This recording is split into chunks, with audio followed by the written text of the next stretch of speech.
It's 7:05 PM local time on March 27, 1999, as 4 F-117 Nighthawk stealth aircraft prepare for takeoff at Aviano Air Base in northern Italy. Their mission is to strike targets in former Yugoslavia as part of a larger NATO air offensive. However, weather over the Balkans is quickly deteriorating, grounding other strike aircraft.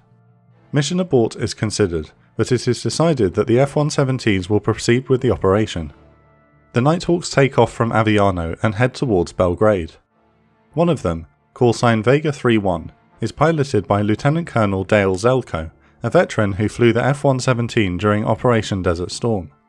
Unbeknownst to NATO air controllers, Serbian spies have been watching the base along with other military installations in Italy and have alerted Serbian air defences. The enemy will be ready and waiting for the F-117s when they arrive. 3 days earlier, on March 24th, NATO forces launch Operation Allied Force, a bombing campaign against Serbia intended to stop President Slobodan Milosevic's military from carrying out ethnic cleansing in the region of Kosovo. US Air Force F-117s play a large role in this campaign after successfully carrying out over 1,300 sorties in the Persian Gulf War with no losses. Lieutenant Colonel Zelko's aircraft is just one of 24 Nighthawks that are taking part in Allied force. Because of the F-117's reputation as an invisible aircraft, there is little concern about Serbia's elderly air defences. However, poor planning and complacency on the part of NATO mission planners will make this operation more difficult than originally thought. Because of the inclement weather, US Air Force EA-6B Prowlers are temporarily grounded. The Prowlers have been targeting Serbian SAM sites with both airstrikes and electronic jamming, allowing NATO aircraft to rule the skies without challenge.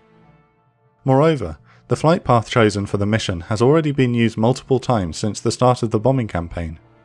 Not only will the Nighthawks be unsupported by friendly aircraft, but Serbian air defences have also correctly predicted that the mission will take the same path as before.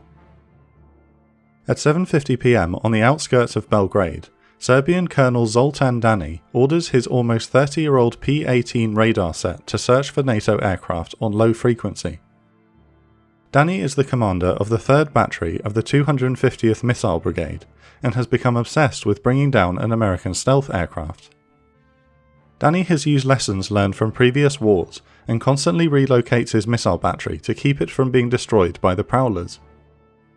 Thanks to the Serbian spies, Colonel Dani knows that NATO anti-SAM units are grounded and won't be a threat tonight. He can focus all his attention on the incoming Nighthawks. The Nighthawks split up as they approach Belgrade to seek out their own targets. While the F-117 boasts mostly rubber skin as part of its impressive stealth capabilities, the aircraft is not entirely invisible to radar. Zelko is forced to bank down steep ravines, making it more difficult to hide the F-117's radar imprint. Despite its age and the fact that it still relies on vacuum tubes, the P-18 radar can detect the Nighthawk while operating on the lowest frequency. The constant jinking and banking allow the Serbian air defences to track the aircraft as it approaches Dani's battery. Dani illuminates his SAM's fire control radar to get a lock on the target. The Serbian colonel's rules of engagement calls for only exposing the radar twice to avoid attracting an anti-SAM attack. The obsolete Soviet radar fails to paint the target, and Dani orders a second sweep. Still, the SAM battery is unable to lock on, and it looks like the Serbian colonel will miss his chance at shooting down the aircraft. Going against his own doctrine, Dani orders his radar to illuminate for a 3rd time. By sheer coincidence, Zelko has opened his bomb bay door at the exact same time, exposing his radar reflective interior.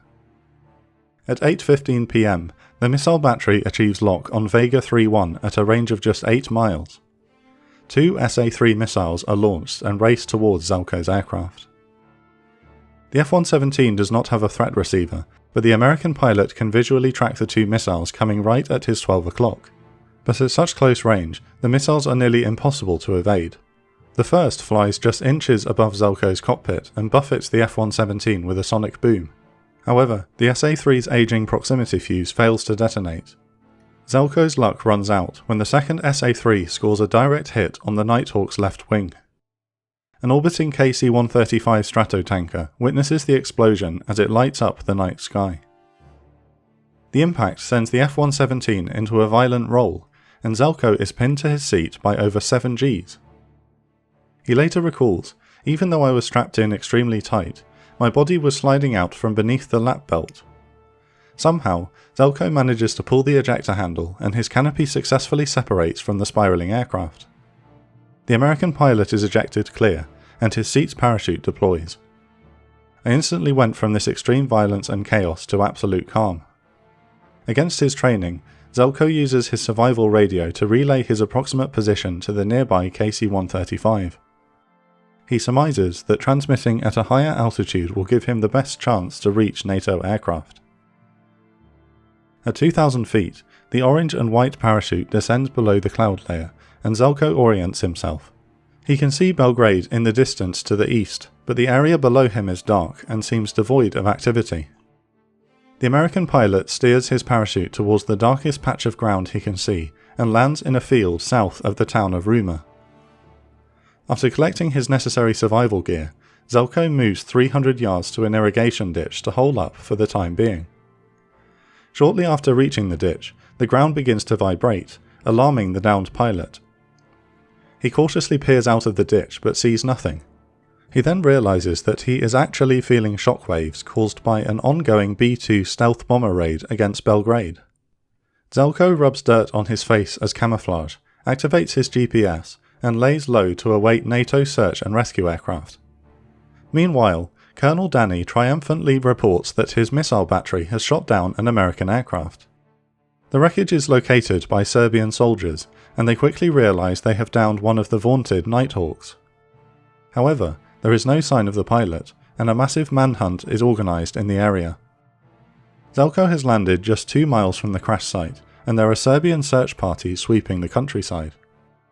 Over 3 hours after being shot down, a hunting dog climbs into the ditch where Zelko is hiding. The pilot holds his breath while the dog sniffs around, but it leaves after a few minutes. Zelko relaxes as a steady rain begins to fall. 8 hours after he ejected from the F-117, Zelko receives a call on his survival radio. "Vega 3-1, is it alright to come in here?" Zelko hesitates. He wants to be sure the search and rescue party can safely extract him. After a minute of rechecking his surroundings and without responding, the CSAR team calls again. "Now Vega 3-1, if you don't answer us, we're going to have to come back and do this a little bit later." Not knowing if he will ever get a better shot at making it out, Zelko radios back, "Okay, go for it, let's do it." Less than 30 minutes later, 1 MH-60 Pavehawk and 2 MH-53 Pave-Low helicopters approach the field in front of Zelko's hiding spot. The downed pilot activates his identification strobe, but the device malfunctions. To make matters worse, Zelko can see a Serbian helicopter also approaching the area from the south. Knowing it is now or never, Zelko sets off a flare to attract the American choppers, revealing his hiding spot in the process. The search and rescue helicopters are finally able to spot him, but one of the Pave-Low pilots asks Zelko to snuff out his flare because it is blinding their night vision. The Pavehawk sets down in the field in front of the irrigation ditch. A pararescue man exits and positively identifies Zelko before asking, "How are you feeling, sir?" Zelko responds, "Great, let's get out of here." The men hop into the Pavehawk and the helicopters race away into the night. They had only spent 45 seconds on the ground and are gone before the Serbians can react. The downing of Vega 3-1 is a triumphant propaganda victory for the Serbian regime, and an embarrassing episode for NATO Air Command. Later investigations reveal that an obsolete Soviet-era SAM battery was able to shoot down the American stealth aircraft through a combination of complacency, poor mission planning, and luck. Colonel Danny's skill as a commander is also praised, and his battery will later go on to shoot down an American F-16 Fighting Falcon and damage another F-117. The shootdown serves as a wake-up call for the NATO military, which aggressively changes tactics to avoid a repeat incident. From now on, no mission will be launched unsupported by friendly anti-SAM aircraft, and the routes into Serbia will be more unpredictable for the rest of the bombing campaign. Lieutenant Colonel Zelko and Colonel Danny will later meet, and the two men remain friends to this day.